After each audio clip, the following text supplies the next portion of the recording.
The Benjamin Dixon Show is only possible with listener support. Go to www.patreon.com/The BPD Show.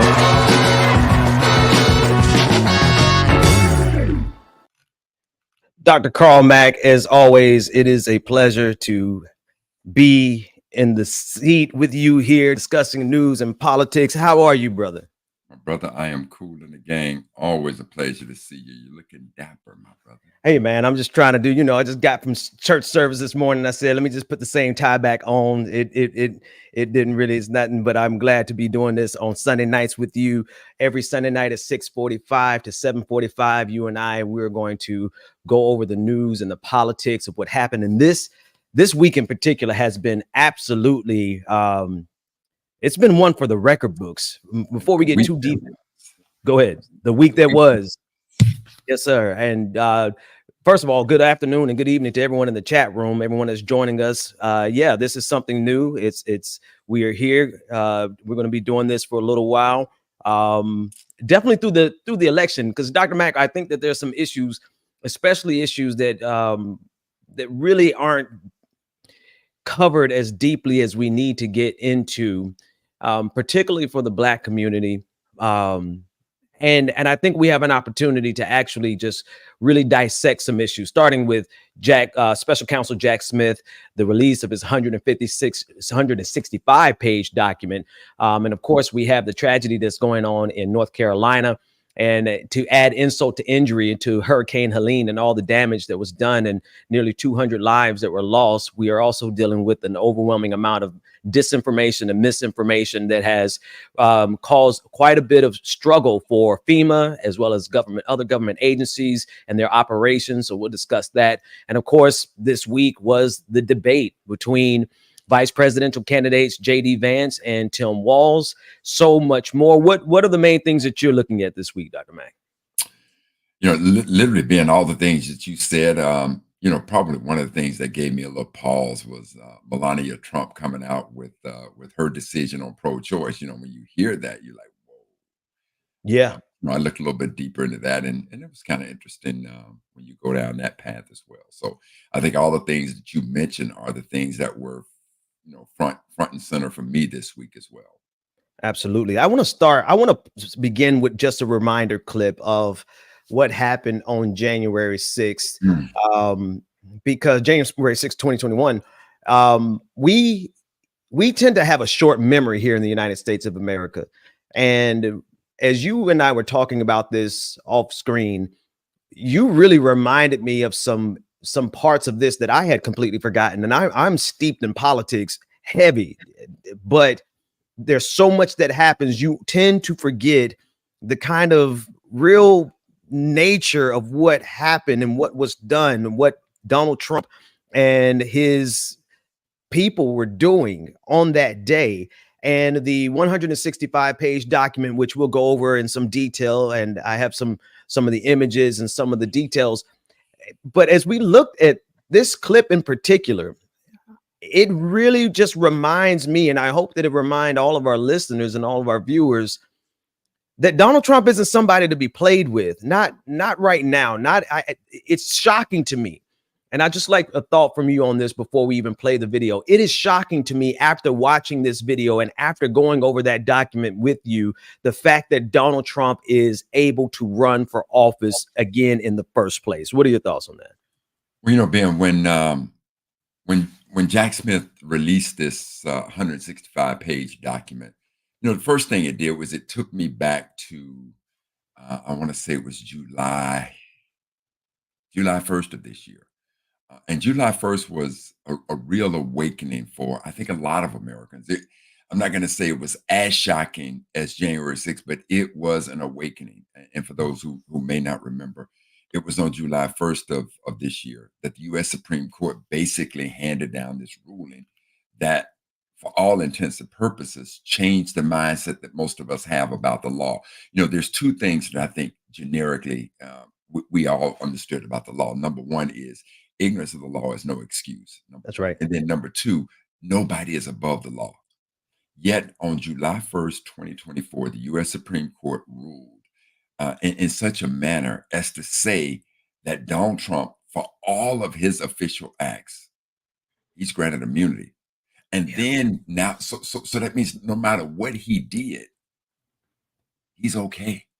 Yeah. This was absolutely shocking to us. And so what I would like to do is I want to try to pull up that US Supreme Court ruling and just give you just a little bit of what they said so we can keep everything as proper as we can. And what it says is that under our constitutional structure of separate powers, the nature of presidential powers entitles a former president to absolute immunity from criminal prosecution for actions within his conclusive and preclusive constitutional authority. And he is entitled to at least presumptive immunity from prosecution for all of his official acts. And there is no immunity for unofficial acts. So the reason it's important to understand this is because if Jack Smith, the special counsel, is filing charges against Little Donnie about trying to steal the election and the events around January 6th, he's going to have to be able to determine and say to people what is an official act and what is an unofficial act.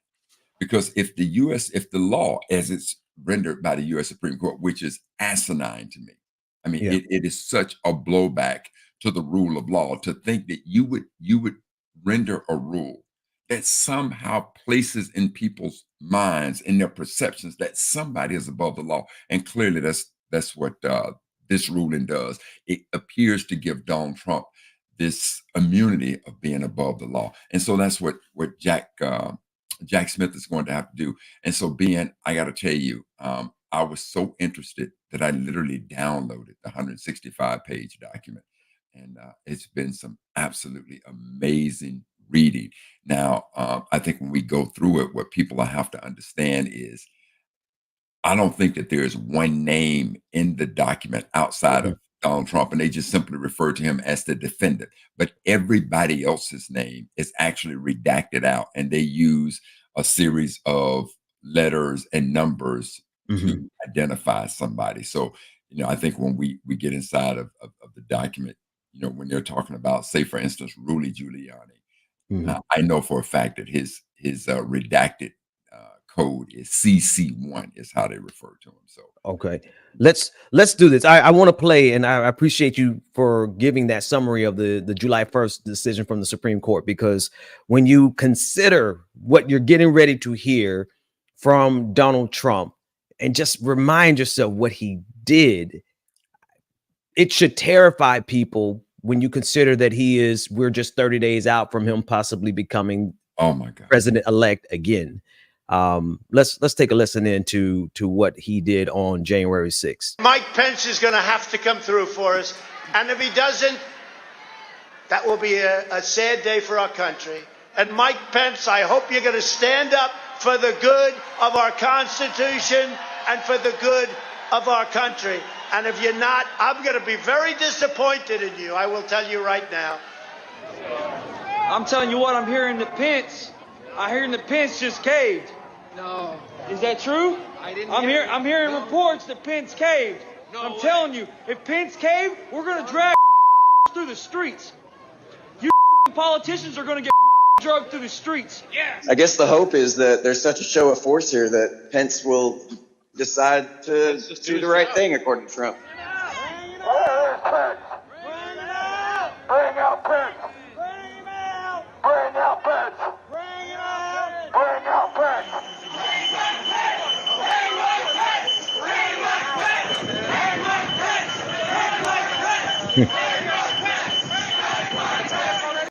And Dr. Mack, I want to bring up one of these documents, the first document that we discussed. This is page 81 of 165 from Special Counsel Jack Smith, and you have highlighted some key items there. I'll let you take it from there. And so, family, this is the document as it existed. So, or as it exists. And so, if we go to this point and read this, it says 1 minute later at 2:25 p.m., the Secret Service was forced to evacuate Pence from a secure location. At the Capitol, throughout the afternoon, members of the crowd chanted, as you heard, "Hang Mike Pence, where is Pence? Bring him out, and Traitor Pence." And so you have to understand that when this guy is saying, I heard information that Pence is caving. That information came from the president of the United States against the vice president, because what I didn't understand is how much pressure Trump was putting on Pence to not certify the electoral votes. And so what we have to understand about that is that, again, when we look at the role of the vice president, we know that there's three duties outlined for the vice president in the Constitution. One, to preside over the Senate. Number two, to cast any tie-breaking votes in the Senate. And then number three, in the event that the president cannot perform his duties, the president will step in. Well, part of his role when presiding over the Senate is that he now certifies the Electoral College vote. So what Lil Donnie was trying to do is to get Pence not to certify, to send it back to the states so that they can now put pressure on the states. And you got to remember, amongst the states that they were trying to put pressure on, Georgia and Arizona, literally calling up the governors, calling up the officials in those states. Hey, I need so many votes to try to overturn this. And Pence, and what we have to also remember is, when you think about the validity of the election, and of course, being this was the closing question for the vice presidential debate, was the election fair? And what we have to remember, people, is that there were over 60, and Ben, I want to say it was 68 different cases that were filed, not one case that was filed. And we're talking about judges, Democrat and Republicans. We're talking about judges who were appointed by Trump. And not one case did anybody find any unfair activities during that election that would give you pause to think that it was not a fair election. And yet, through this all, this man was so very, very close. So he was trying to put pressure on Pence. And when Pence would not give him the insight that he was going to turn this election, that's when he tweeted out. And once he tweeted that out to the public, now you heard what you heard. And so what Jack Smith is looking at is this. Remember, the U.S. Supreme Court, you're looking at it like, well, he's the president, so he's immune from these things. But what Jack Smith is going to point out in this case is, this was not the president of the United States doing these things. This was a candidate running for office. That's right. And so we're now looking at him as a candidate, because as a candidate, he's now trying to get a member of the United States government not to certify the election, doing all of this in the process, in the role of being a candidate for president of the United States. So those are one of the things that he's going to do. But to be able to sit there and read, and I had no idea that much pressure was being applied from Trump to Pence. And the reason they put this kind of pressure on him, because everything else that they tried failed. And being, for the life of me, I cannot remember the attorney that Trump had that was supposed to be such an expert on constitutional law, who led Trump down the rabbit hole of believing that his last resort is that Pence should not certify the election. You know, and that's the part, Dr. Mack, that really strikes me here, is that there were enough people around Donald Trump to, well, one, who wouldn't tell him no. Thankfully, there was Mike Pence who did tell him no. And that's, you know, we have to give credit where credit is due. None of us here are a fan of Mike Pence on any given day of the week, but had Mike Pence caved, or if Mike Pence had been a co-conspirator in this, the last 4 years would have been fundamentally rewritten. But as you talk about Donald Trump's attorney that was there with him, that would not only not tell him no, not give him good legal advice, he was surrounded by all kinds of people who were willing to go down with him, many of whom are in jail now. Some have just gotten sentenced to prison, and a lot of lives, they were destroyed because they weren't willing to tell Donald Trump no. And what terrifies me, Dr. Mack, is that he has even more people around him now who are willing to not only go the distance, but go even further than they went in 2020. But Ben, I want to say this, inside of the document, I want to say certainly within the first 20, 25 pages, there's a person identified as P9. And I cannot, for the life of me, try to figure out who P9 is.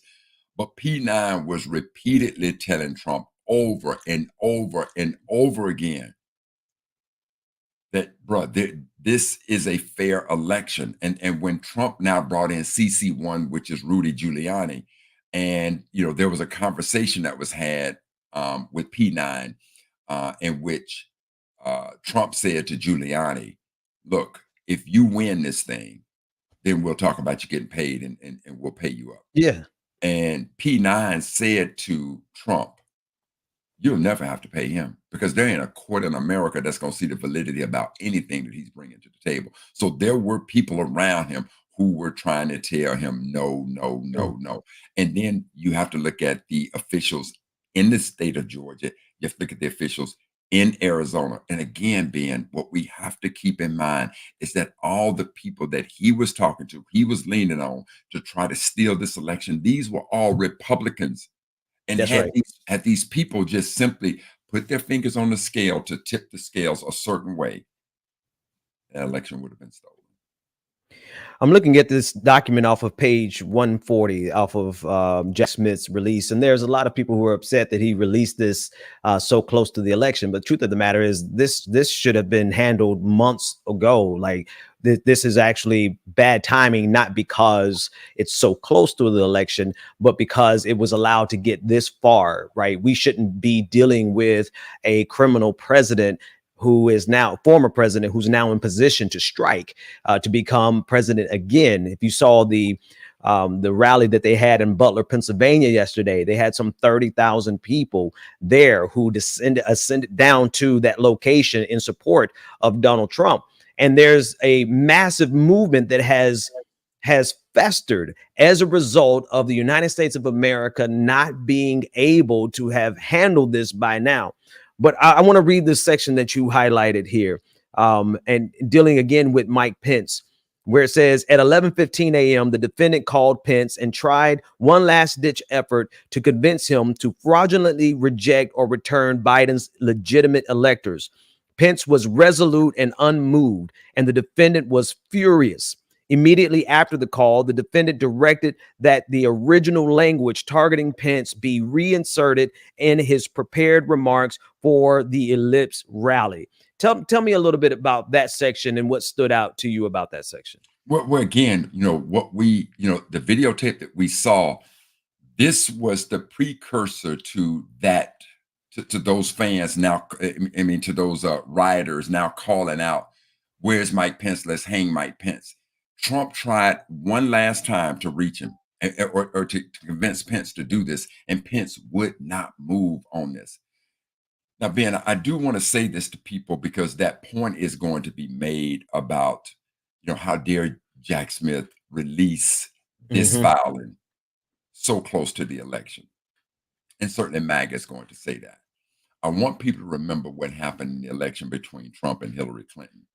The reason, part of why Hillary lost is because those emails that Comey released, those, his findings around the emails. But this is what I think is important, and it's at the forefront of what I really believe, regardless of the precedent that was set behind Comey and Hillary Clinton in the release of the emails. We are now about to vote for the highest position in this country. I need to know everything. Yeah. I don't need for my vote to have been cast, and then now all of a sudden you bring forth information that, had I known that information, I don't believe I would have voted for a particular individual. So if I'm running for office, if Carl Mack is running for president of the United States, it's only fair if I'm signing up for arguably the most powerful position in the world, certainly in America. It is fair that you're going to comb through every aspect of my life. And so to be able to, at this close of the election, yes, bring out everything that you can about everybody. If you got some information about Kamala Harris that is alarming and disturbing, we need to know that. We need to know this about Trump. So in this case, to be able to bring out this information was incredible to me. So it's been incredible reading to me. And Ben, I don't know if I was able to send you some information about the way that Rudy Giuliani and the way that he and Trump dealt with Black folk in particular. Yeah. Yes, you did. I have that And I want to bring that up because Mm. one of the key things here, Dr. Mack, is I see there's a big push by Black MAGA Mm. to convince everybody, oh, Donald Trump, he's not a racist. He's not a racist. Mm. Never mind the fact that we have plenty of evidence to show clearly that he is. Let's set that aside. Donald Trump is a traitor. Donald Trump is a traitor who has attempted to overthrow the government, the Constitution, and has plans to do so again. And this impacts Black people directly, Dr. Mack. Well, in this case, man, and I'm trying to remember what pages I don't know if it was page 80. If you could pull up the document from Jack Smith's report when Smith talks about it, because I want people to see. Yeah, there you go. Leave that there. So people, what I want you to understand is that CC1, that is Rudy Giuliani. P29 and P30 being, and I'm trying to remember the sister's name. Last name is Moss. Ruby Freeman and Moss. you got the Last Sister name Moss. is Moss. Okay. So P29 is Sister Moss, and P30 is her mother. Okay. And so what Jack Smith is alluding to is at what levels these people would go to try to convince others that the selection was stolen. So let's look at this document. And what he says on December 10th, however, CC1, again, Rudy Giuliani. So Rudy Giuliani further perpetrated the false State Farm claim when he appeared at another hearing. And he appears at this hearing, he says these things, but I want to get specifically to what Giuliani said. He says this. He says, it is quite obvious and surreptitiously passing around USB ports as if they were vials of heroin and cocaine. So he's talking about these two Black women, and he's saying that they was using these USB ports to steal information, overthrow the election. But he describes them as vials of heroin and cocaine, and then suggested that they were criminals, that we should leave. And he goes on, quote, places of work, their homes should have been searched for evidence of ballots, for evidence of USB ports, for evidence of voter fraud. And these false claims, and Smith now is talking, and these false claims about P30 and P29 spread, the women were barraged by racist death threats. And in the years since, they've spoken about the effects of the defendant and co-conspirators and the lies about them. P30 explained in an interview with Congressional, and if you pull up that next page, Ben, investigators, when someone is powerful, and this is what the Black mother is saying, and I want all of us to just think about this for a minute. She says, quote, when someone is powerful, as the president of the United States eggs on a mob, that mob will come. They came for us with their cruelties, their threats, their racism, and their hats. And they haven't stopped even today, end quote. So I want you to think about and if there's a group, remember what Malcolm said, that the most disrespected person in America is a Black woman. And so when he described these sisters, he described them as if they're drug addicts, they're criminals. And then these sisters said, the president of the United States came for us. And when he sent his mob after us, the same way he sent that mob, and Black MAGA, I want you to understand this. You've seen what he did to these Black women. We're going to show you how he came for these Black women. But I want you to remember this, Black MAGAs. If he came after Mike Pence, come on, what do you think he'd do to your punk ass? Facts on facts. Dr. Mack, and I have this clip, and I'm going to play this clip of these two sisters. Shay Moss is the daughter, and the mother then would be Ruby Freeman. And here's the thing, Dr. Mack. What stands out to me is that Donald Trump does not care who he sets his target on. Like you said, he'll do it to Mike Pence. He did it to Mike Pence. He did it to these two Black sisters. And I want everyone to listen to how they described what happened. And I want you to put that in context. Hold this in your mind, because we have to talk about what's going on in North Carolina right now as we speak. as FEMA operators and directors are being hounded and harassed, and there's a mob that has been whipped into a frenzy by the exact same thing, which is Donald Trump setting his target on the masses, and all of MAGA doing everything they can to satisfy him by expressing violence towards us. Take a listen in. Several Black female election workers in Georgia say they have faced harassment, received death threats, and were even forced out of their jobs following the 2020 presidential election. Do you know how it feels to have the president of the United States to target you? Here's what happened. In Georgia, Black women played a crucial role in political organizing and helped deliver the state for Biden in 2020. But since then, organizers and election officials say they have been targeted by election deniers, and in some cases, Trump himself. For example, Ruby Freeman and her daughter, Wandrea Shamos, were falsely accused of election fraud by Trump and his allies after the 2020 election. They went into hiding because of all the threats and harassment they received. I've lost my sense of security. I spoke to some Black female election workers and organizers who say they were encouraged by the news of Trump's Georgia indictment. It was like a relief for all of us, because in a very real and profound way, those two women represented all of us, and particularly those of us that work on the vote. For anyone that doesn't understand that it could have been me. Other election workers say that the indictment represents that even the most powerful people can be held accountable. I was hopeful that finally something is being done with things that Trump has been able to get away with, that possibly the justice system will work for us. There it is, Dr. Mack. What do you think? You know, Ben, I'm even more resolute in wanting to not just understand the wisdom of Brother Malcolm, but to just feel an anger, a fire inside of me of wanting to protect our sisters.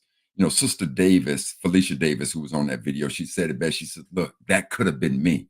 Yeah. And so you spineless Black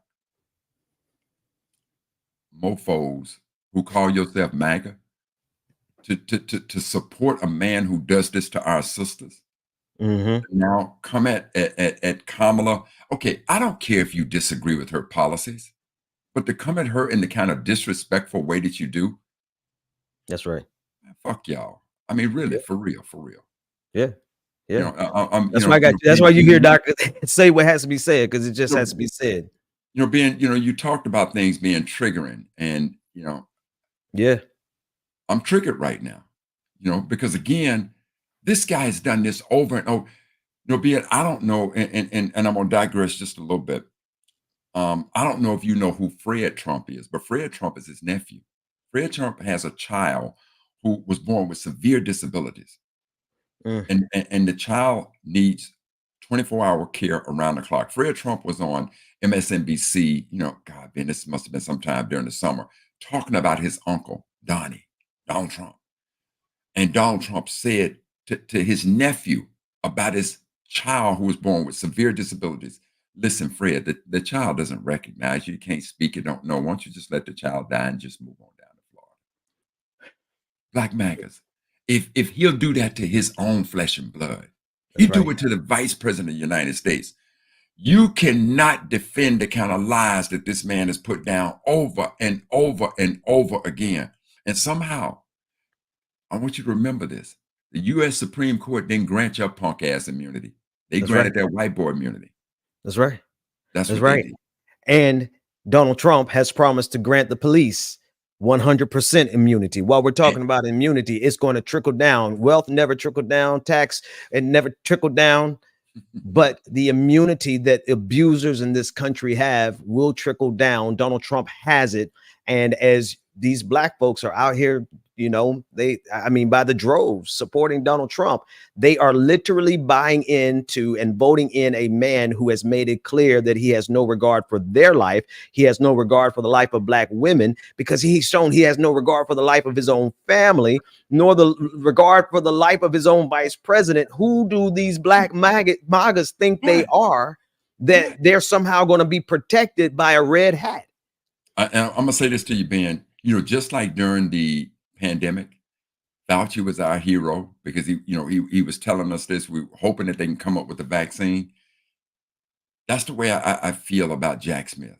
I am so pulling for Jack Smith in all of his legal brilliance to be able to expose. And I will tell you, family, if you have an opportunity to download the 165-page filing that Jack Smith put forth this week, it is incredible reading of to what levels this guy and Giuliani. I mean, Giuliani. God, Yeah. and the one thing that came out of that is, Ben, I think you showed the clip earlier, or the picture earlier, newspaper headlines earlier, that these sisters filed a lawsuit against Rudy Giuliani, and the courts awarded them $148 million. So maybe that explains why little Rudy was over begging little Donnie for money for his legal woes. But I promise you this, when you get inside that 165-page document, the lies that Giuliani was telling, oh my God, what you just heard him say about these two sisters, if that's the crescendo, the entire movie was a crescendo. Every time Giuliani opened his mouth, he just went deeper and further in the lies. And he was doing it at the bequest of Trump. And Ben, I think there were two sisters, and I can't remember these two female attorneys that work for Trump. I'm drawing a serious blank on them, but both of them have pled guilty. God,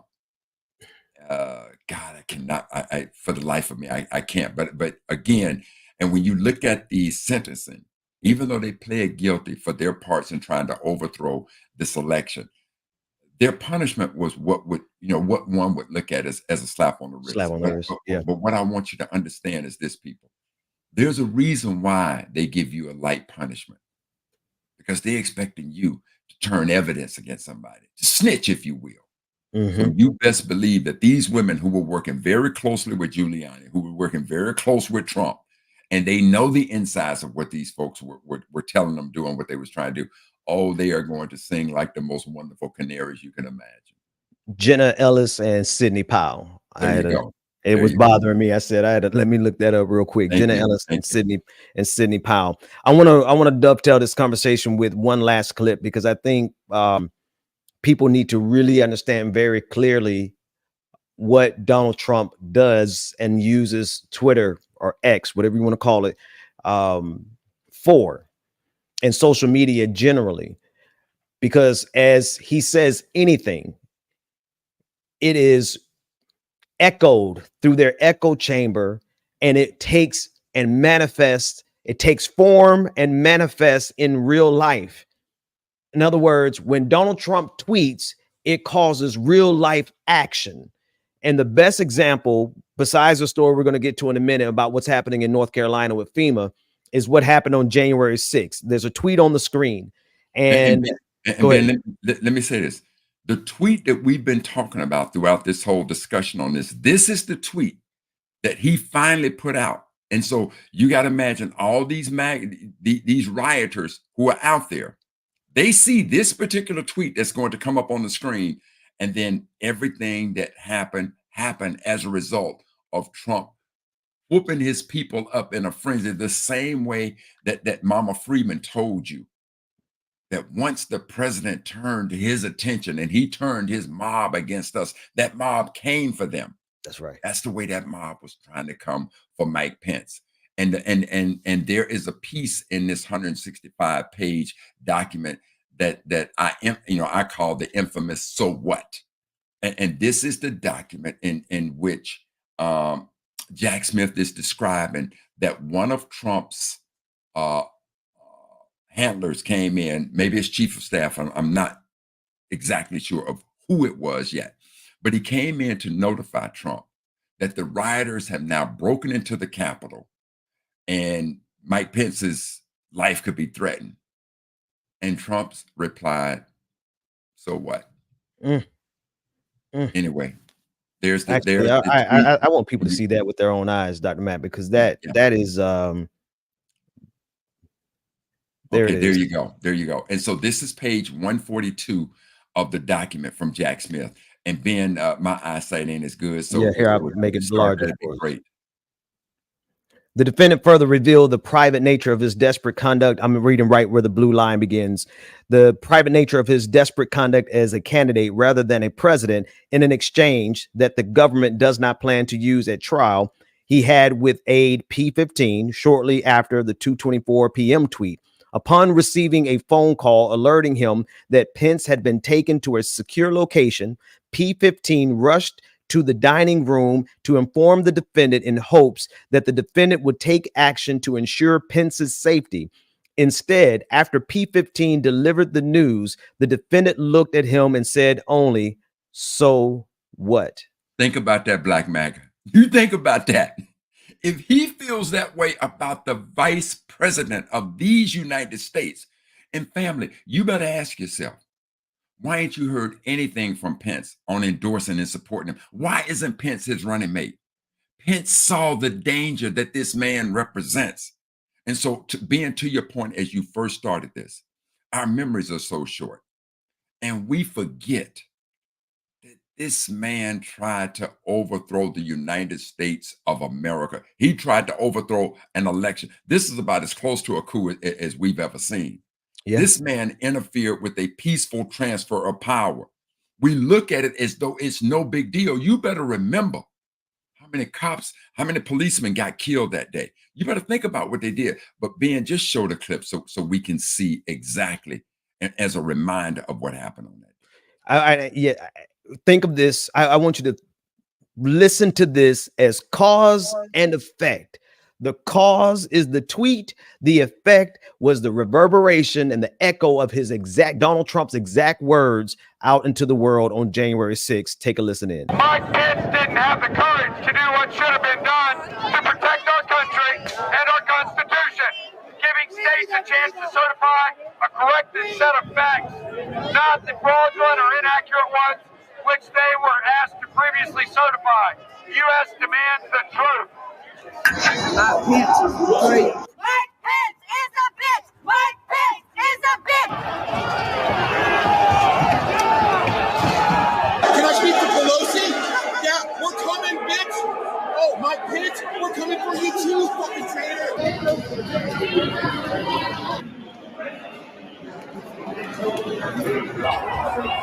Donald J. Trump sent a tweet out saying that Mike Pence let us down. Mike Pence let us down, people. If you want to get something done, you're going to have to do it yourself. If you want to get something done, you're going to have to do it yourself. Dr. Mack, we spent more time on this than we planned on it, but I think it's vitally necessary because specifically to Black MAGA, excuse me, but who the hell do you think you are to this man if he has no regard for the life of his vice president, his own family, or this country? And now he's going to have immunity, but you're trying to convince yourself that one, he's not racist, and two, that he's going to do something good for you. That delusion, Dr. Mack, because all Donald Trump has to do is send out a tweet and people are ready to take action on it. And the actions that they have even discussed very clearly. You heard it in the clip that I did for the 7 warnings to the Black church, the evangelical piece. They've made it clear. Some of them have made it very clear that they want to come after the Black community. Very plain. Since we're throwing that word around, MAGA, Black MAGA, let's be sure that you understand this. I promise you, Donald Trump, if he wins, he's talking about granting pardons and immunity to the rioters. But I promise your Black ass, you get no immunity. As a matter of fact, Ben, if I'm not mistaken, didn't a white MAGA beat up a Black MAGA this weekend? You don't tempt me to bring up that picture, Dr. Mack, because Twitter is so upset with me. I shared that, now I got to go get it because yes, I mean, it wasn't, we don't know what it was over. I think it was over a vendor space, but Black MAGA, your red hat is not going to save you. It is not. And Donald Trump is. That ain't a defense shield, Ben. That's what they think. That's what they honestly think, and they'll end up out here looking like this brother right here who ain't no better. He thought I'm filibustering because I just want to share. I want to show them. Okay. You got to see it. There it And is. while you're pulling that up, Ben, after you show this particular image, you're right. We really have to talk about FEMA and what's going on with these people. Oh, look at that. Look at that. Your red hat is not going to save you. No. I just need people to understand Thinking you part of the MAGA family. As they say in the community, F around and find out. That's right. F around and find out. All right, let's jump over here to what's going on with FEMA. And this one to me, Dr. Mack, is another example of Donald Trump does not give a blank about you, about anybody other than himself. He doesn't even care about hurricane victims. He doesn't care about the victims are in his districts, the districts that Donald Trump won. You would think he would at least have some self-preservation electorally. Never mind, he doesn't have any care or concern about the lives of the actual people there, but he has endangered the lives of North Carolina through so many lies, and those lies, just like we saw as Ruby Freeman and her daughter, as they suffered, Sister Moss, they discovered that once Donald Trump puts his target on you, it changes the whole game, and it turns an entire mob towards your situation, and that mob is coming in with violence. Here's a headline from the Washington Post: Helene response hampered by misinformation and conspiracy theories. Here's one specific example. Some residents shared false information that a dam was about to burst, prompting hundreds of people to unnecessarily evacuate. And Dr. Mack, that's just the least of them. But that particular piece of misinformation was spread on Twitter, on Elon Musk's X. Here's another one. Dozen near collisions between aircrafts reported in North Carolina skies since Hurricane Helene. This is because so many people, particularly MAGA, rushed to North Carolina. And I believe some of them really thought that they were going to do some good, but it created chaos. And it created chaos. Ben, let me stop you for a second. Mm-hmm. Man, don't ever say that Jerry Lewis bullshit again. Ain't no such thing as good in MAGA. It just ain't. If you support Trump and you follow that doctrine, you drinking that Kool-Aid. That's like Trump saying that there were good people on both sides. If you're marching with the KKK and white nationalists, you just is corrupt. There is no good in them, Ben. It just ain't. Here's the Red Cross. Well, actually, before we get to the Red Cross, let me get back to these folks who flew down in the area, because this one is really important. There's a clip I have to play of Secretary of Transportation Pete Buttigieg, and it is because the people who came, the freelance, the private helicopter owners who filled the skies of North Carolina, several of them, many of them came with the intention of not cooperating. And that idea of not cooperating is one that was fueled by social media, by MAGA on social media, specifically on Twitter, Elon Musk Twitter. Dr. Mack, in what scenario have you ever heard someone who's flying anything, helicopter or private, a Cessna, small plane, large plane, not having a desire to coordinate with air traffic control? It creates insanity. It creates chaos. And as a result, dozens of near collisions between aircraft reported in North Carolina. Another piece. Go ahead. No, fine. Go ahead. Another piece, the American Red Cross had to put out this statement. Misinformation is hurting Hurricane Helene relief efforts. Misinformation can spread quickly after disaster, causing confusion and distrust within communities struggling to recover. Unfortunately, we're seeing this during our response to Hurricane Helene. They go on and on and on. FEMA had to literally apply resources. They had to spend resources creating a website as well as video and social media content telling people what was true and what was fake. What was fake was all started on social media and by Donald Trump himself. Donald Trump started so many of these lies, and once MAGA got a hold of it, it took on a life of its own, Dr. Mack. And here we are dealing with the aftermath right now. You know, when you talked about the planes flying, um, understand this, Ben. You almost, if I'm not mistaken, if you flying a drone, you have to kind of register that thing with the FAA, man. That's right. A drone. So you're talking about getting up there in these little Cessnas and helicopters and doing this kind of thing, man. Go on with that. But speaking of North Carolina, I just want to read to you what Kevin Corbin said. And Kevin Corbin is North Carolina. He's a state senator. He said this, and he's a Republican. And this Republican said this, man. Please tone down the rhetoric, and he called it tone down this rhetoric of this conspiracy theory junk. We got folks, you got folks who need help. This ain't the time to start kicking this thing around like a political football. Even when you go over to Tennessee, Ben, there was a mayor, Republican mayor. Let me see, I think his name is Glenn Jones, I believe, of Knox County, Tennessee. Brother used to be a wrestler, if you will. But the same guy, as a Republican, he's saying, listen, man, our people are in need here. We're in trouble. We don't need you spreading these false rumors around, getting these conspiracies going that now the Biden administration is taking the money that was supposed to go to these victims and giving it to immigrants. I mean, they are pushing, but this is Donald Trump. That's why, Ben, I'm gonna say to you, let's not ever use good people. There's some good MAGAs. It just ain't, Ben. It just ain't. Yeah, that's you call them delusional, but ain't no good in them, bro. I can accept that. I've got no problem accepting that. In my mind, I'm thinking of a person, and honestly, thank you for that, because a lot of these people who showed up in North Carolina, they showed up with cameras in tow, right? They may have gone down there underneath the guise of going to help somebody, but they took their camera crews with them so that they could film it. It's kind of like those people who go and give, to the homeless, but they take their camera with them. What was your true intention in the first place?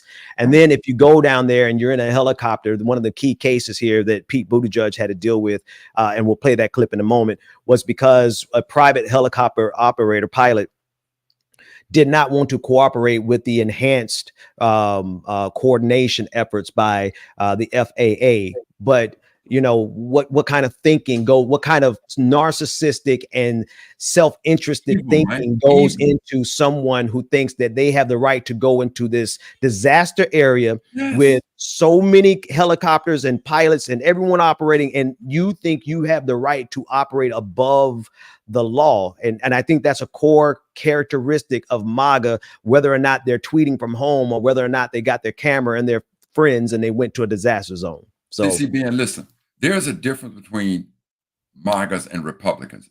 I am without doubt, there's some beautiful, wonderful Republicans, cool in the gang with that. But MAGA, when you drinking this poison, this Kool-Aid, I ain't never gonna back up off that. I don't give a damn how. I don't care if you put me on on whatever national TV show and say, here's a clip from the Ben Dixon show where Brother Mack, you said that ain't no good MAGAs. You damn skip it. That's what I said. Show me one. That's right. Where they do that at? I want to play this clip. You mentioned a couple of Republican leaders who came out. Here's a Republican senator from North Carolina, Senator Tillis. And he's saying pretty much this, Dr. Mack, he's saying this misinformation, this stuff that y'all are doing, it is causing chaos. Take a listen to this.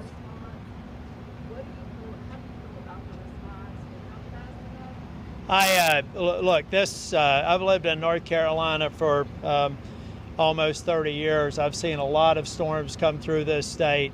I'm actually impressed with how much attention was paid to a region that wasn't likely to have experienced the impact that they did. The unique nature of just the sheer land mass and then the unique terrain within Western North Carolina is very challenging. Are we going to score? You never score an ace on a disaster response, but the only thing more difficult than a hurricane response is what we've seen in the western part of the state. We have a certain muscle memory and experience with positioning assets out on the coast because you have time. Here, this was right out of, this is a new playbook. For anybody who thinks that any level of government, anybody here could have been prepared precisely for what we're dealing with here, clearly are clueless. They're doing a great job.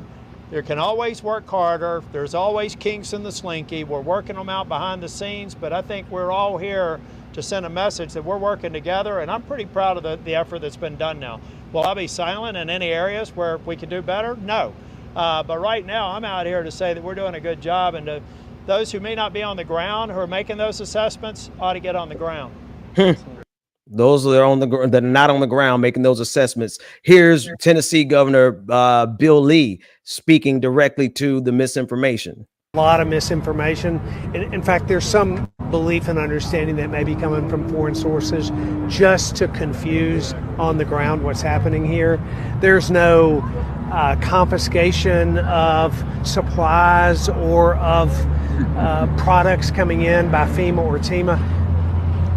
Look, these people are in tears, and you see the TEMA director get emotional yesterday about the people that we are serving. I saw a county mayor every single day with tears in their eyes, emotional, serving the people alongside their FEMA and TEMA counterparts in their EOCs. There's nothing but commitment to serving the people in this state, and those who spread that kind of misinformation. It's deeply unfortunate that that's happening.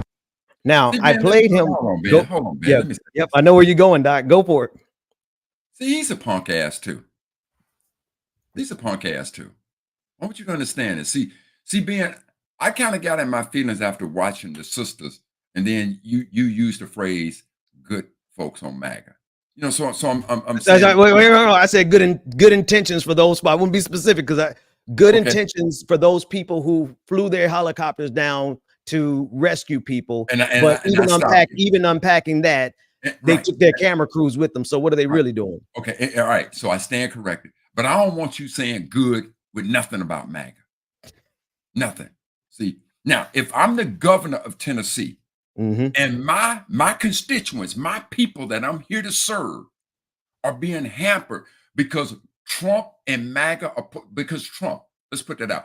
Trump is putting out misinformation. I'm calling that mofo by his name. I'm saying, Donnie, shut the fuck up, man. I'm trying to help my constituents here, and you ain't helping this situation. You're supposed to be America first, but then we saw what you did on January 6th. We saw what you did with Pence. So that ain't the case. But I'm gonna tell you something. You come on down here to whiskey drinking Tennessee, and we're gonna whoop your little monkey ass. So shut that up so we can handle our business and take care of our people. I'm calling him by name, not some people, those people. Foreign agents is what he said. That's what jumped out to me, Dr. Mack. He said foreign entities. Right. No. It started with Donald Trump, and it escalated because of Elon Musk. Go ahead. Domestic terrorists.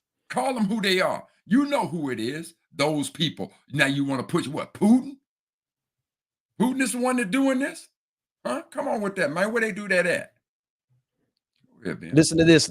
I want to play this fact check from CNN because it includes the source. Governor Bill Lee wouldn't say it, but here's the source of the misinformation. Moment to fact check a claim that is spreading far and wide about FEMA disaster funding. Let's first listen to what we're hearing from former President Donald Trump. They stole the FEMA money just like they stole it from a bank so they could give it to their illegal immigrants that they want to have vote for them this season. And Republican Congressman Mike Waltz said on this show yesterday about people struggling with Helene's aftermath. This is what he said. They're hearing from the DHS secretary they're out of money to help them, but they still have money to help people who have come to this country illegally. I think that's wrong on the face of it. I want to go through the facts here. One, it is illegal for undocumented immigrants to vote in presidential elections. Two, Congress appropriates funds with intent for specific purposes.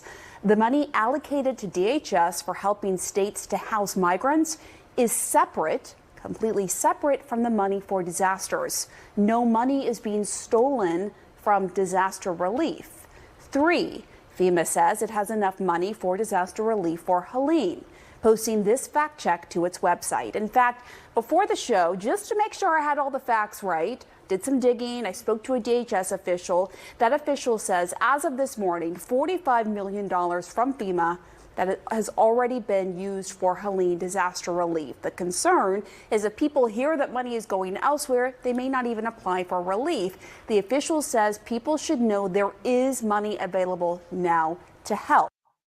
That part right there, Dr. Mack, because that's misinformation has real impact. It causes people to do things. And in this case, they're saying that people are not applying because they believe the money has been given to illegals. But, Ben, I'm going to say it again. Call him by name, and I do appreciate the fact that they played the tape of Lil Donnie spreading that lie. But, man, look, I want to say this to people to understand this. A compass points true north. And so when we talk about a person's moral compass, that moral compass points towards a truth. Trump's compass, his moral compass is like this. It just goes, man. It has no direction for truth. Nothing. This is a sick individual. I don't care. If Obama and McCain are running and you like McCain's policy better than you like Obama, okay, I can respect that. But this guy, their guy, this is a sick individual, man. There's a reason why Cheney, and Ben, we have to keep in mind, Cheney is in the Hall of Fame of conservative people. For Dick Cheney to come out and say, I'm not only going to endorse a black woman, Kamala Harris, I'm going to vote for her. Dick Cheney, you are now understanding why. This cat is as sick as it gets, man. It's even, let me share this with you real quick, because not only is Donald Trump lying and spreading misinformation, but the fact of the matter is, if there's anybody who moved funds from FEMA for migrants, and it was Donald Trump. But Ben, Biden didn't. Go ahead. Biden didn't take FEMA relief to use for migrants. Donald Trump did. Right. And so now he's taken the exact thing that he did, and he's laying that at the feet of Kamala Harris and Joe Biden, and using that as a way to undermine FEMA as they are trying to help with this disaster relief. Dr. Mack. Ben, I want us to all kind of understand the magnitude of this particular hurricane. Ben, we talking North Carolina, Georgia, Tennessee. We're not talking Florida. This thing got up in there. This thing caused damage. Ben, I don't know how they, what, the most lives since Katrina? Yeah. This thing is huge. And so, being of age now and certainly in the winter of my life, I really, when the storm hit and I saw the magnitude of the devastation, I literally tried to imagine that my house was just gone. Yeah. Everything in it, my possessions ruined. Like, what do you, it is such a feeling of hopelessness. And then to think that somebody's going to get out there and play politics with me. That's right. And that is the sickness. So fam, I get that it's a Sunday. Yesterday I was at 18 Hole Baptist up in the mountains. But right now I'm really in my feelings, because I'm trying to put myself in these people's shoes, and you messing with these folks' lives like that. That's right. I'm trying to let, I'm trying to rationalize that we could vote in a person who interrupted the peaceful transfer of power. Ben, you asked me what I did this week. I watched two very powerful documentaries. One of them is entitled "Stopping the Steal," and it was on HBO. And the other one was a documentary that was done by PBS. It wasn't Stopping the Steal. To uncover, anyway, it was a plot. It really got into depth on Donald Trump trying to overthrow the election. Very, very powerful documentaries. And family, when I say to you that this country should be concerned, we should be.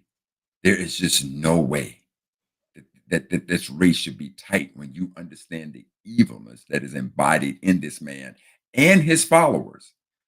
Mm. Absolutely. Absolutely.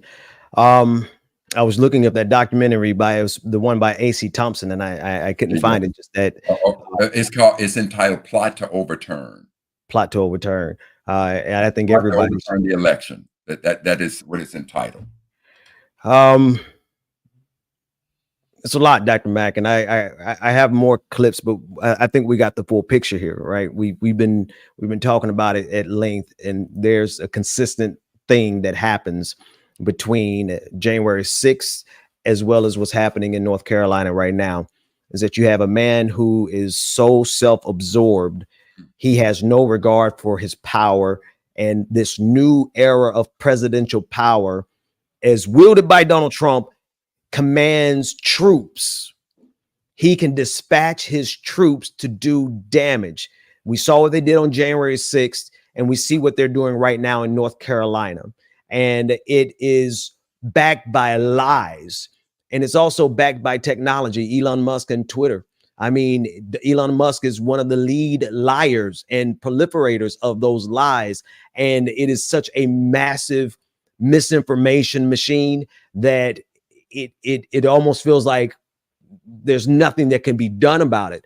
Because what do you do when you have the ability to command 30, 40,000 people to one location to do damage for that one specific thing, to that one specific purpose? Ask those two sisters from Georgia, right? They face that kind of vitriol. And to think that we have Black folks, especially Black men, who don't see how clear of a threat that is. I got to give one other example. A lot of people don't remember this brother. He's actually a white guy, but I call him a brother because he was on the right side of justice. Michael Reinhold. He's a brother. Michael Reinhold is a brother who was at a white dude who was at a Black Lives Matter protest, and he defended Black Lives Matter protesters. He defended them with a weapon, and he ended up killing two people in self-defense of others. And those two people were Donald Trump supporters. Donald Trump had federal agents go after this brother directly, and many reports indicate that he was simply gunned down, just straight out killed, did not have a weapon in his hands. And this was a direct order from Donald Trump with federal authorities. I need people to realize that his campaign slogan right now, Donald Trump, is retribution. He's telling people he is going to be your retribution.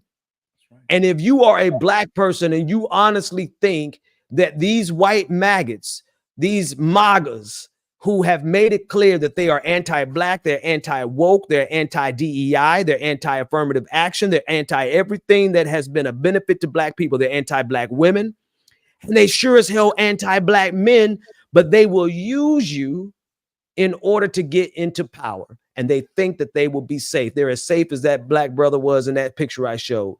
He had a red hat on his head and on the ground getting his butt beat by a white MAGA. And Dr. Mack, I don't know how this is going to play out, but I do know that Black folks are particularly important in this election. And there's just a terrifying subset of us who have bought into MAGA's lies. Ben, I just want to thank you for being that beautiful brother. And I remember, when we spoke earlier this week, and this issue with FEMA was really tearing at you. And because it was tearing at you, I got to looking into it. And so now I'm in my feelings about it. And I just want to thank you for putting that on my radar. It's got me to scratching my head about it. But Ben, even as you were sitting there talking, I want to put this in perspective for you. And this literally just hit me because you brought up the name of Elon Musk. And Elon Musk bought Twitter, and Twitter is now X. Family, I don't care what your politics are, your race, your nationality. I don't care about none of that. There are two groups in this world, the haves and the have-nots. Elon Musk is worth $264 billion. Now, I want to put a billion in perspective for you. Just $1 billion means that you can spend $1 million a year for 1,000 years. He's got $264 billion. Ben, how easy would it be for this man to take care of all of the people that's been devastated and never feel it? Never feel it. But this, and so you got two billionaires putting out misinformation that is dramatically, horrifically impacting the lives of people who, if they put all of their wealth together, wouldn't even be a tax write-off for either one of them. Put that in and just think about that, Ben. This is how the wealthy do it. They make poor folks fight amongst themselves to fight their battles while they get richer and richer and richer.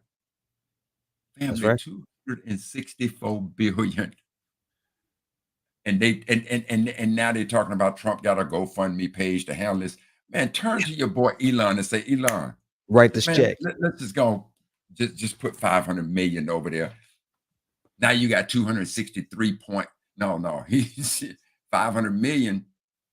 Yeah, 263 billion plus. Man, come on with that. That's the wealthy getting wealthy at the expense of these people. Yeah. It's just a travesty. This man's moral compass, both of them, their moral compasses are just as warped as it gets. But you have black folks who ain't look got at shit. this. Who ain't got shit talking about Kamala Harris' economic plan is going to affect me because I'm going to pay unrealized gains. Unrealized gains. You can unrealized gains if it make 100 million. Very few that I know in that category, okay? And black folks especially. And besides, I want you to understand something now, America.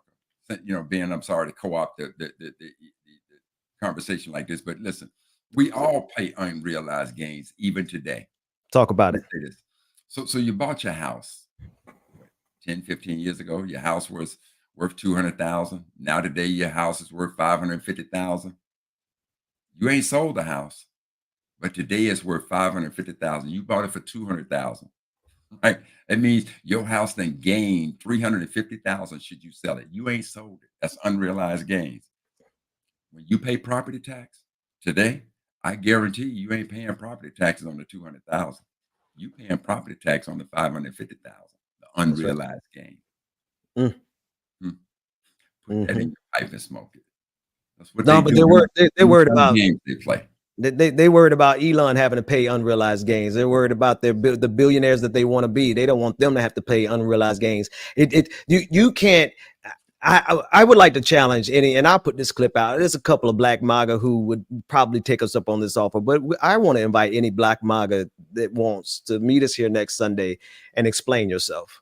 Just defend yourself just on the culture of him. You know, if you want to talk about he's not a racist, well, I'm gonna tell you what you need to be prepared to come here, and I want you because I don't want you to come ill prepared.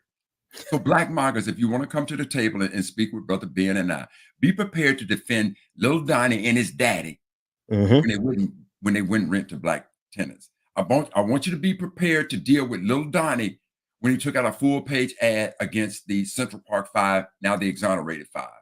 I want you to deal with Little Donnie for standing up and calling, saying to NFL players who were taking a knee to bring attention to police brutality, to fire the SOBs, in particular talking to Kaepernick. I want you to be prepared to talk about when that event took place in Charlottesville and white nationalists, Ku Klux Klan and neo-Nazis are marching through the University of Virginia shouting blood and soil, down with the Jews. And now he comes back 4 or 5 days later at a press conference in New York and say, well, there's very fine people on both sides. And then I know what you're gonna say. I'm gonna tell you this, and I want you to don't bring this. I mean, you're gonna bring it. They're gonna bring the facts. Yeah. What you're gonna say is, but Carl, Ben, y'all didn't see the whole clip. because he said, that he was talking that the neo-Nazis, not them, they're not the very fine people. Well, fam, let me say this to you. If you get pulled over by a cop named Ben Dixon and Carl Mack, and Carl Mack is whooping your monkey ass, and Ben is sitting there watching it, if you don't think that Ben Dixon is complicit and he's a bad cop too, he is. So if you marching with white nationalists and KKK and all of them folks, what people do that? What they do that at, man? And then I want you to be able to defend Donald Trump having dinner at Mar-a-Lago with Nick Fuentes, a non-white nationalist. I want you to be able to defend Donald Trump now saying he wants to give police immunity. And he says, don't worry about any lawsuits that you face because we're going to raise money. You know damn well who's taking the brunt end of that whooping when it comes to law enforcement. I want you to be able to defend Donald Trump, who to this day, as far as I know, Ben, he still haven't pulled his endorsement from Mark, the so-called self-proclaimed black Nazi, black enslaver, Robinson, who is the sitting lieutenant governor of North Carolina, who says that he wishes that slavery was reinstituted because he would be an enslaver. I want you to be able to defend little Donnie on the culture. We don't have to talk about immigrations. Well, on this part, we do. I want you to be able to defend little Donnie calling African nations shithole countries. These are things germane to us. You know, I don't worry about the economy. No, come on home to Brother Mack and Brother Dixon, Black MAGAs, and just defend little Donnie on the culture. We ain't got to worry about women's reproductive rights. We ain't gonna get into that. We're just gonna stay on things germane to the culture. Yeah, you're just fucking worth this. Bring it. Just come here and defend yourself. I just want to be able to look at your punk ass when you talk to the community about that Jerry Lewis bullshit. And this is why I could never be on CNN. I could never be on regular TV like that. Man, I'll fucking pop a fuse and be gone, man. I'm just blitzed out.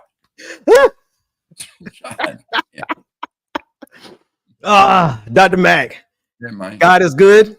All the time. And all the time. God is good. God is good.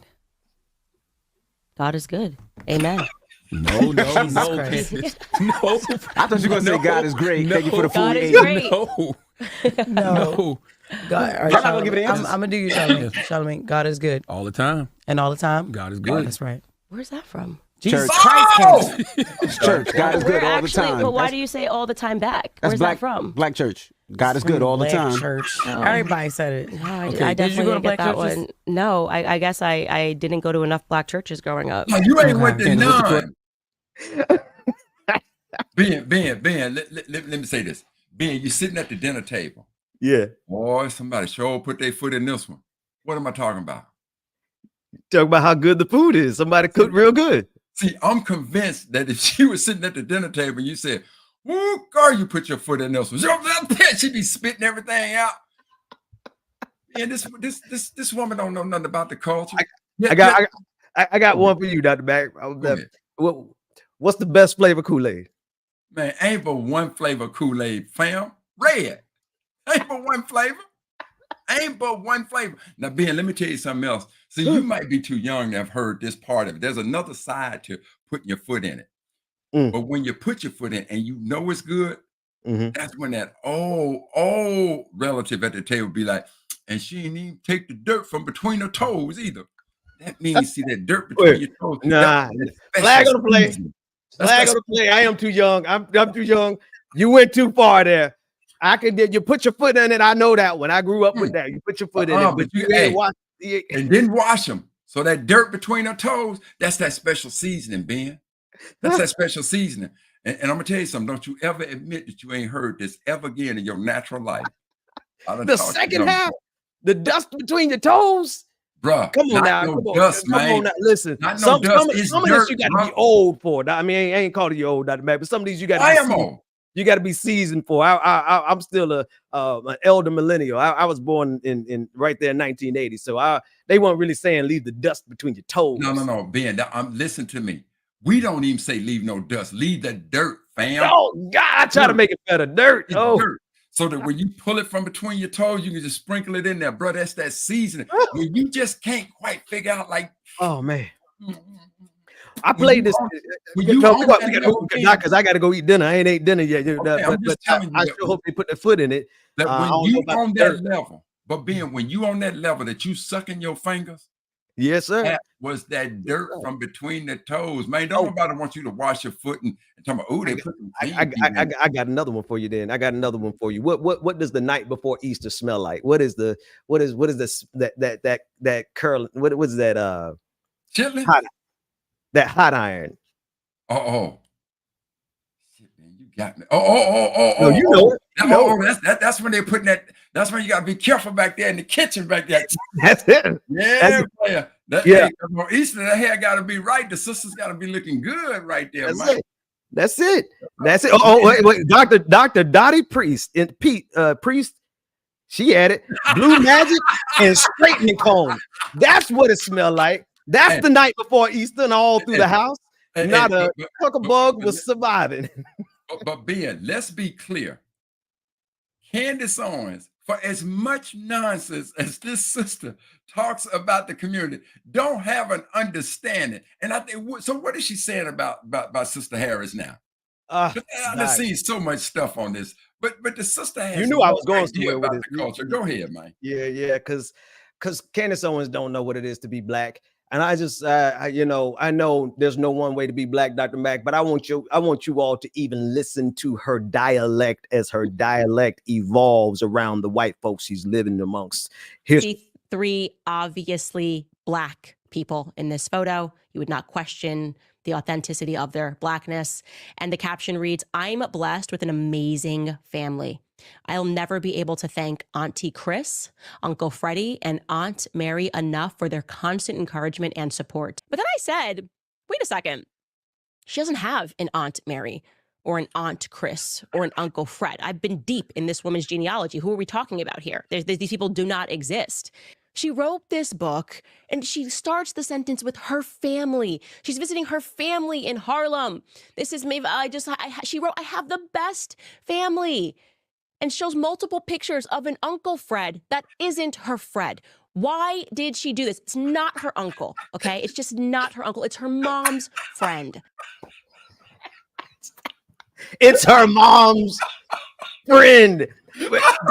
Don't go no. Wait. Don't say nothing yet, Dr. Mack. I gotta ask you a question. How do my children address you? Uncle Mack, Ben, I'm just looking. Ben, I'm looking. Dr. Mack, are we related by blood? Fam, we look. We friends. We colleagues. Ben, how do we address each other, bro, Mac? Bro, Ben, bro Dixon? Are we really brothers? Ben, I'm looking at her face, and she's feeling like I have looked deep into her genealogy. That's the part. And there is no uncle. There is no, and she starts it off. I know these are black people. Ben, she really believes what she's saying. She like, oh my God. Listen. I work hard. I work because you grew up in Mississippi. I grew up in Mississippi. I grew up with a really slurred tongue and a deep accent. So I do have to work, honestly, just to be, for people to understand what I'm saying. I work on my diction. But Candace Owens is going to a whole nother level here, Doc. She's transitioning to something that she doesn't even realize how much she's exposing. She ain't got a lick of black in her. Not black culture. No, Ben, listen. I'm not concerned about her dialect. I'm literally listening to the content of what's coming out of her mouth. She don't know what an auntie is. She just feels like Ben, let me say this. Ben, what do we call Representative Maxine Waters? Auntie Maxine. Auntie. Everybody calls her Candace. Note to self, bitch. Note to self. Ask anybody from the culture, how do we refer to Representative Maxine Waters? That's it. Auntie. That's what we do. How do they refer to Shannon Sharp? Not I don't know if he's ascended to that level yet, but everybody refers to him as Unc. everybody. But Candace, baby, you got our skin, but you ain't our kin. But you got to understand, Doc. She's so lost. She is No, so. player. No. We're not giving her that. I'm saying she's a lost black soul. She has completely given herself over to this. What's your interpretation, Doc? You. Judas, 30 dirty pieces of silver. Oh, yeah. Because I look the part, I can sell the part. I don't even think she can sell it no more, though. This ain't. But you know what? Let me correct myself here, because I tell you what. Now, one of the reasons I grabbed this clip was this exact thing. There's a lot of black men who listening to her. That's right. There's a lot of black men. There's some bag listening to her, right? How did she ever ascend anyway? How did she do it? On the backs of talking nonsense about the culture. That's how she did it. So I'm saying to you, I don't care about her dialect. That's not. I'm talking about the content of what she's saying. This woman ain't got no understanding of the culture, but they will give you the bag, especially if you look like us, and then talk about us. Oh no, the highest paid position in the United States of America is a black person who's willing to do the bidding of white supremacy. If you need a bag, we covered that last week. All these people who are securing a huge bag, Tariq Nasheed, in order to betray blackness. It's what they do. And Ben, I'm gonna say this. Ben, the B word is it's almost as off limit as the N word with me. But she elicits this. Ben, I'm gonna tell you something. She drew it up out of you, Dr. Man. Ben, I promise you, whenever I'm scrolling and I see anything come up with it, I just move past it. I never listen. Now, something tells me, Carl, just listen to her so you can at least know what she's saying. I cannot. That's how vile she is to me. So Candace, if by chance you channel surfing and you come across it, sister, just you have no understanding. God is good. Why would you say all the time? God damn, okay. Where do they do that at? Where do they do that at? Black church, Candace. That's where we do that Black at. Church. Matter of fact, church period. Because we do it so much in black church, white church is doing it now. So where's Candace even? What is she even doing? Yeah, we don't know. But Candace, I want you to understand something. Maxine, she's auntie. That's right. Shannon Sharp is uncle. Ben Dixon is my brother. That's right.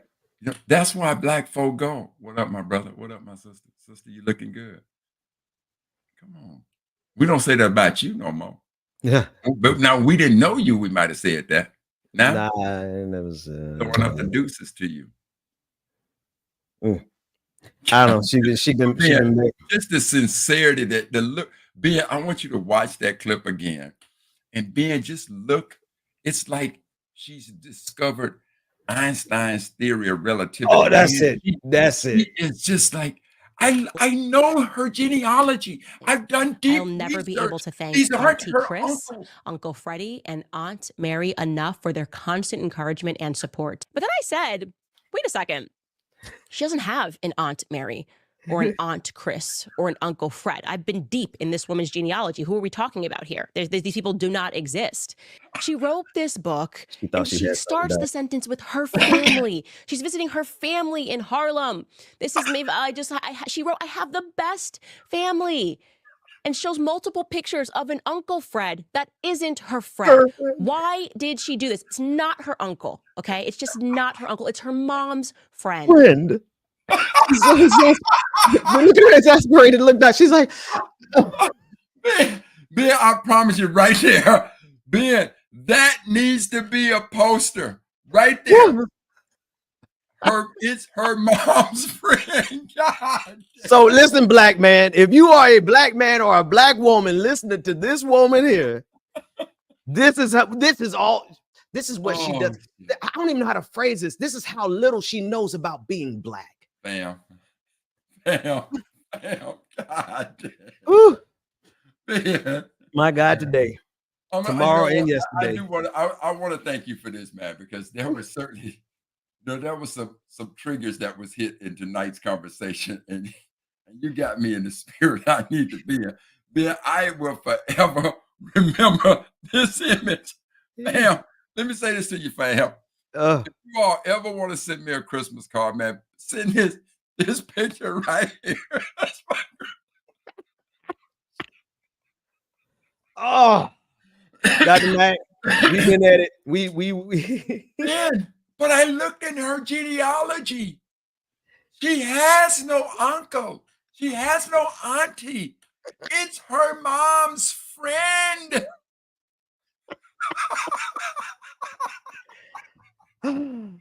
Oh man. Oh, you know what, Ben? You told me you had a surprise for me. I didn't think this was it, though, man. You got the old man tonight, man. Oh, thank you, my brother. Dr. Mack, we've been at it for a minute. I enjoy this. Hey, listen, man, I want to thank you, Doc. You pulled me out of retirement, to be quite honest with you. I've been up. Let's take this human being off our screen. I would thank you, man, because I have not somebody, matter of fact, a supporter on Facebook. I'm back on Facebook sharing content, and I'm doing my thing again. And they were like, "Where the hell have you been, Ben?" And I've been off somewhere meditating with the universe and stuff for a couple years now. But when you called me about 2 weeks ago and you said, "Man, what you doing with the Benjamin Dixon Show?" I said, "What you want to do with it, Doc?" So thank you, because I think the folks need it, and we're going to be here, folks. We're going to be here now. Our goal is to be out of here. I'm gonna mess with you, Dr. Mack, to be in and out. By six. No. Tell them why we were late today, Ben. Let me put it up on the screen real quick. I was. Oh man, no, I knew what had happened. See, our goal is to be here from 6:45 to 7:45 so everybody can get to Sunday Night Football. Right. I was in my chair at 6:40. Dr. Mack was like, yeah, knocked out for the listeners, snoring. Ma'am, I am so sorry. I apologize, but no, it's all good, man. I'm surprised. We're going to do better, and all we want to do is go through the weekend review. Now, Ben, I do want to save this for the next show. The next time we come up, Ben, let's just quickly, when we start the next program, to just give them our insight on Melania Trump and her new book. Oh yeah. He came out. So we're gonna start with that. We'll put that at the top. But then whatever's happening in the week, we're gonna go there. And I promise you, fam, at 6:45 on the dot, Ben, we're gonna get it. No, I know to call you at 6:30 to make sure. Listen, man, it's that Sunday. Listen, I might be just a little bit younger than you, but that Sunday afternoon, you get done whatever you're doing and you eat some food. Something about Sunday afternoon will put you to sleep. And so we need everybody who's watching. We need you to make sure that you are awake. Make sure that you share. Make sure that you like. Make sure that you subscribe, because we're going to be doing this every Sunday night. Definitely between now and the election. Probably between now and inauguration day. Whoever is going to be inaugurated, we're going to need to talk about what's happening that week. So, Ben, I'm gonna tell you something, man. There's a lot that I can commit to you, but Ben, if that fool wins, that's a wrap. Ben, I don't know how I could put together a sentence that makes sense to anybody about anything. That's what it is. Dr. Mack, love you, black man. I love you, my brother. We'll see. I love you, my brother.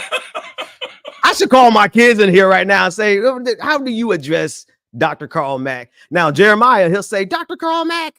He'll say that. But everybody else is Uncle Mack. Anyway, man, see you next time, Doc. I love you, my brother.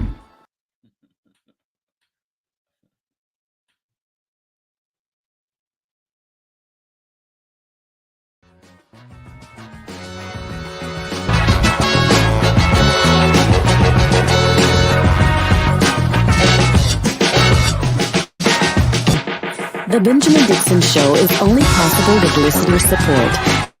Go to www.patreon.com/The BPD Show.